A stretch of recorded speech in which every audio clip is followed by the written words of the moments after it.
Thank you, Brooke. That was very nice. And now we have one more speaker for you. It was with great honor that I'm going to introduce today's keynote speaker. 5 years ago, the economics department began a tradition of inviting a UCLA graduate who's gone on to distinguish him or herself in his or her career to deliver an address to the next generation of UCLA alumni.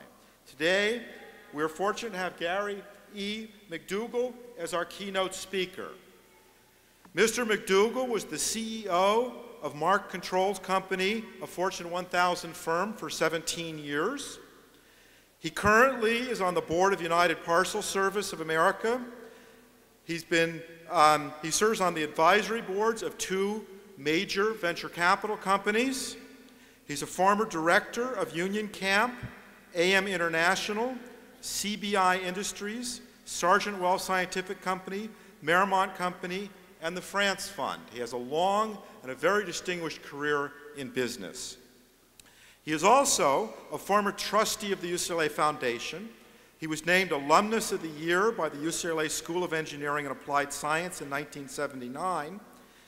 He received his master's degree in business with distinction in June 1963 from Harvard University. He received his BS degree in engineering from UCLA in 1958 and subsequently served in the Navy as destroyer chief engineer, leaving the Navy with rank of lieutenant. He's also an author. His book, Make a Difference, is about welfare reform, has played a very significant role in the debate over welfare reform. We're very honored today to have Gary E. MacDougal join us on this momentous occasion. Please join me in welcoming him to UCLA today.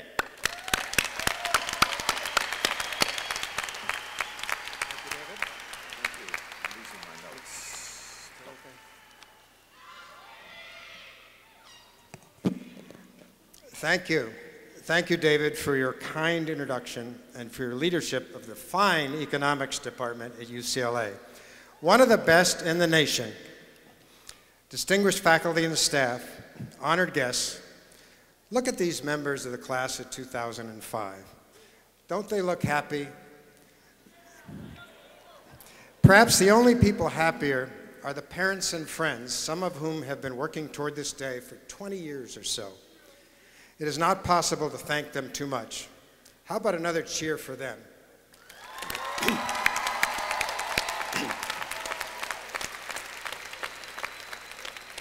I hate to tell you, though, speaking as the parent of a UCLA economics grad in the class of 1990, even though they may go off the payroll now, the parent job is far from over. But today is a great milestone. It is truly an honor to be your speaker, especially here in Pauley Pavilion among all these championship banners. Coach John Wooden, who really built this place, has always been one of my heroes, a man I was fortunate enough to work with on a couple of occasions. John has led the kind of life with the kind of values that should inspire us, especially on a day like today. Ah, graduation, a ritual of release and beckoning promise. On this final day, I imagine you're experiencing a mix of emotions. The excitement of graduating from one of the nation's premier universities. I found UCLA much more challenging than Harvard. You have every right to be, it's true. You have every right to be very proud. You may also be feeling a bit sad leaving all of this behind. The beautiful campus, Bunch Hall, the friends you've made, even the hard work preparing for exams and the fun of finding a parking place. But I know you'll always carry with you the UCLA spirit and fond memories of your time here. And you will always be part of the UCLA family. Look at me. I'm still hanging around 40 years later with the same feelings of warmth and pride I had when I was sitting where you are. It is my job as commencement speaker to leave you with some thoughts that might be useful to you as you go forward, to see what you might do with the head start that this UCLA degree in economics gives you. However, I am mindful of research that has been done on commencement speeches, especially those in the evening. For the first 10 minutes, most in the audience pay attention. In the second 10 minutes, minds start to wander. And after that, many are off in a world of sexual fantasies. I promise you that this speech will not be long enough for you to truly enjoy it. Okay. A longtime friend of mine from the '88 presidential campaign, Roger Ailes, now the CEO of Fox News Channel, once told me that if you can get voters to remember one good thing about your candidate when they go to the polls, you've done a pretty good job. If they remember two things, you're off the charts. I'll throw out some thoughts with the hope that at least one of them will stick with a few of you. In preparing for this talk, I asked Chancellor Carnesal for any useful advice that I might pass along to you. He said, tell them two things. First, don't pay off your Visa with your MasterCard. And second, don't pierce or tattoo any body parts you can't hide in a job interview. So, seriously, I do want to briefly discuss two, hopefully more relevant topics. The first is some comments on ways to look at your first job. I'm told about 70% of you already have a first job. And some presumptuous mentoring tips. This first topic falls in the free advice, may be worth what you pay for it category. But these are thoughts that have been meaningful to me in my career. The second topic is less tangible, but perhaps more important. Some thoughts on happiness, that elusive state in which most of us would like to reside. Have most of you already got that first job? Let me see a show of hands. That's pretty good. But if not, you're lucky to be in a market where your skills will be in demand. I'm not going to worry at all about the employability of a UCLA economics grad. You have lots of choices, but keep in mind a few thoughts. First, it is normal to be nervous, maybe even scared on your first day of work. If you are not, the chances are the job is not challenging enough for you. Second, if it is not a job that you find challenging and fulfilling, don't be afraid to change. Life goes too fast to waste any of it. You don't want to be a job hopper. At least 2 years in a job is best, but there are plenty of stimulating jobs out there for backgrounds like yours. Third, be on the lookout for a mentor. Maybe you already have a parent who is one.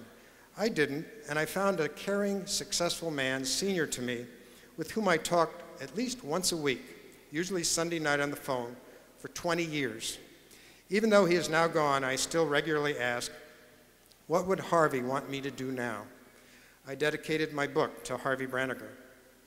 4, it's okay to start out as an assistant to or on a staff, but for most of you, there will be greater satisfaction in being the one who is actually running something.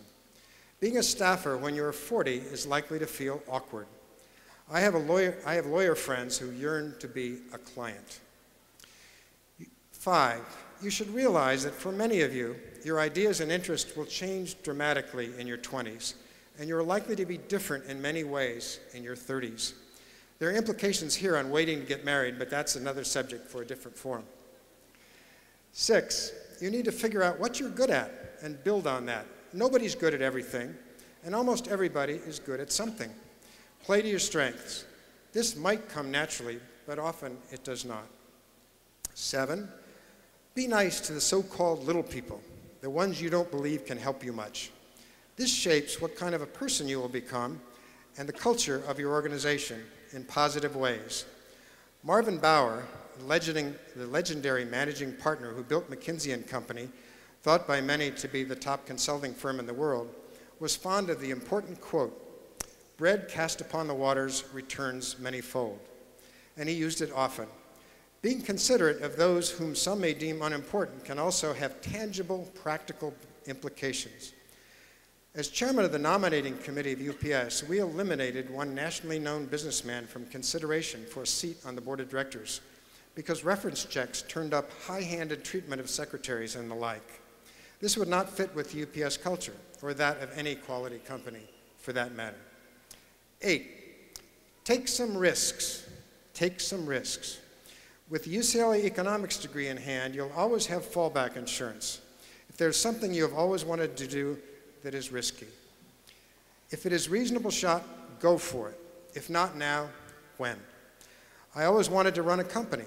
and when I was approached by the controlling shareholder of a small, mundane manufacturing company in the Midwest that had lost money 7 out of the preceding 9 years, I traded my corner office with a sunset view in downtown LA and my sailboat in Marina del Rey for a factory office with a view of a gas station in Evanston, Illinois. It was a great trade. 9, tenacity is everything. This is a big one that I learned from my mentor Harvey one day while riding with him on his 70,000-acre ranch in Arizona. He said, "I'm not as smart as many people, and I'm not great with numbers, but I find good people to work with, and I just don't give up. Tenacity is everything." If anyone remembers the movie The Graduate, did anybody see that movie?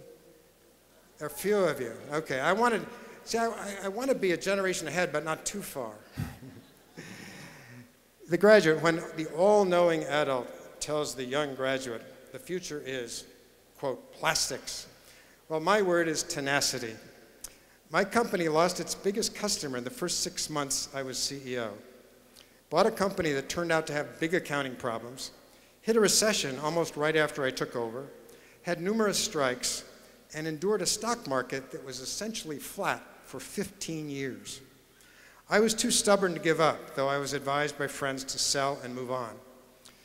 We then got some breaks, and during my tenure, the stock went from $10 to $160 a share. Tenacity pays off. And finally, you'll love this one. Move east for a while. The US is a big, fantastic, wonderful country with lots of variety. Southern California is a bit of an island in some ways. Consider other places for your next job. Open up your horizons. Weather is only a small part of a fulfilling life, and the 4 seasons are sources of stimulation and renewal. Have I said anything yet that you totally disagree with? I hope so. I see my task here as stimulating you to think thoughts that might not come naturally to you. There are a few more.